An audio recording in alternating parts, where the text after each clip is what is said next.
नमस्कार दोस्तों, मैं एडवोकेट अनुराग मिश्रा आपका अपनी एविडेंस की क्लास में स्वागत करता हूं।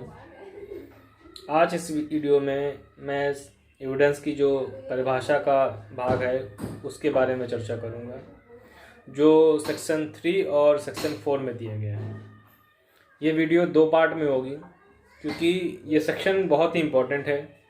यदि आप इस सेक्शन को अच्छे से समझ लेते हैं, इसमें जो शब्द दिए हैं उनका मतलब समझ जाते हैं, तो आपको आगे जो सेक्शन दिए गए हैं वे बहुत ही आसान तरीके से समझ में आ जाएंगे।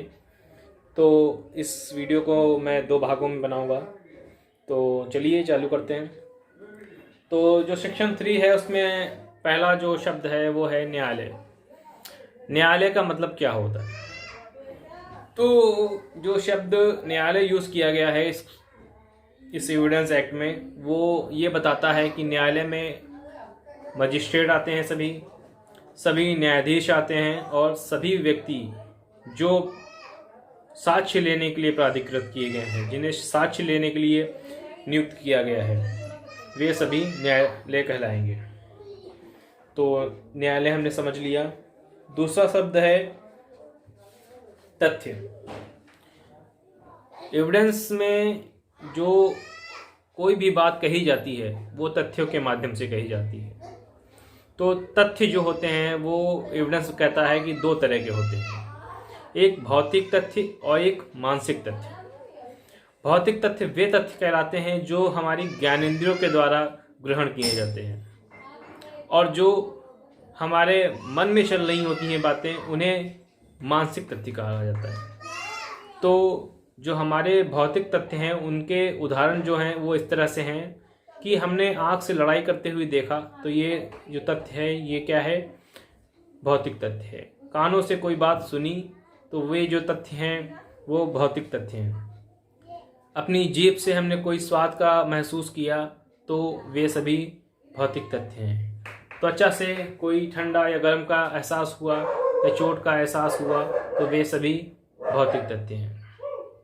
तो भौतिक तथ्यों को तो जानना आसान होता है, लेकिन मानसिक तथ्य जो होते हैं, किसी व्यक्ति के मन में क्या चल रहा है, ये जानना थोड़ा सा कठिन होता है, क्योंकि ये दिखाई नहीं देता है, ये महसूस करने वाली चीज़ होती है, और ये उसी को महसूस होती है जिसका ये कथन होता है कि उसके मन में क्या चल रहा है। तीसरा जो शब्द है वो हमारा शब्द है बहुत ही इम्पोर्टेंट, विवादक तथ्य, फैक्ट इन इशू। पूरा लड़ाई का जो मुद्दा होता है वो फैक्ट इन इशू ही कहलाता है। यानी कोई भी बात अगर कोर्ट में रख करके ये कहा जाए कि इसका निस्तारण किया जाए, तो वे सभी बातें फैक्ट इन इशू कहलाएंगी। तो फैक्ट इन इशू का मतलब होता है कि जो लड़ाई का मुद्दा है, एक लड़ाई में एक से अधिक फैक्ट इन इशू हो सकते हैं। कैसे?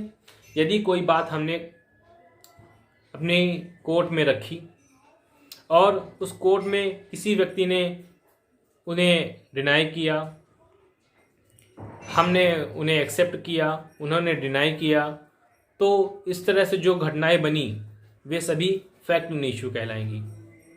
जैसे मैंने कहा कि तुमने चोरी किया, और उस व्यक्ति ने उसको डिनाई किया कि नहीं, मैंने चोरी नहीं किया, तो यहाँ पर विवाद फैक्ट इन इशू क्या बना? क्या उसने चोरी किया? फिर दूसरी बात कि उसने राम को मारा चोरी करते समय, तो उसने डिनाई किया मैंने नहीं मारा, तो क्या उसने राम को मारा? ये भी एक विवाद का मुद्दा बना। तो एक ही घटना में एक से अधिक फैक्ट इन इशू हो सकते हैं। तो फैक्ट इन इशू का मतलब भी हमने समझ लिया, जो लड़ाई का मुद्दा होता है जिस पर एक व्यक्ति तो एक्सेप्ट करता है, दूसरा उसका डिनाई करता है। तो ये भी समझ में आ गया। इसके बाद जो चौथा शब्द है वो है सुसंगत तथ्य। यानी सुसंगत तथ्य ही बहुत इंपॉर्टेंट है, क्योंकि हम कोर्ट में जो भी बात कहते हैं वो सुसंगत तथ्यों के माध्यम से ही कहते हैं। कोर्ट में कोई ऐसी बात नहीं कही जाएगी जो इनरेलीवेंट हो। जो रेलिवेंट हो वही बात हम कोर्ट में कहेंगे, कोर्ट उन्हें ही एक्सेप्ट करेगी।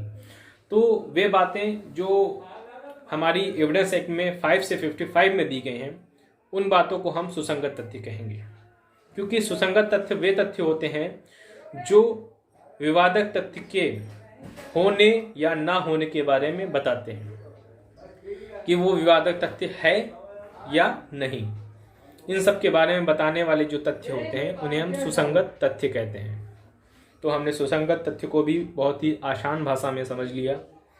इसके बाद अगला जो शब्द है वो है दस्तावेज। दस्तावेज का क्या मतलब होगा?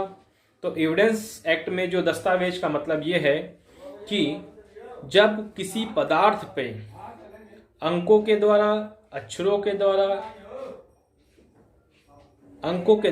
अक्षरों के द्वारा और चिन्हों के द्वारा कोई बात वर्णित की गई हो, तो वो जो अभिलेख होता है उस अभिलेख को हम दस्तावेज कहते हैं।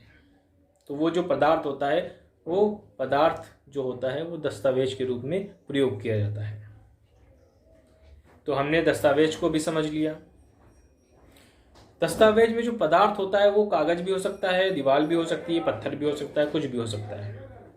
ये जरूरी नहीं है कि वो किसी पेपर पे ही लिखा गया हो। ये बात थोड़ा सा आप ध्यान रखिएगा। दस्तावेज का अर्थ पदार्थ बोला गया है, पदार्थ कोई भी हो सकता है।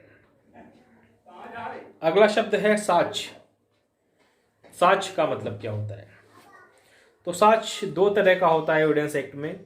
एक होता है मौखिक और एक होता है लिखित, यानी दस्तावेजी।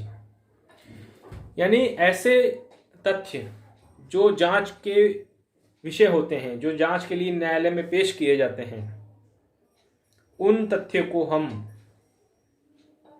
दस्तावेजी साक्ष्य कहते हैं।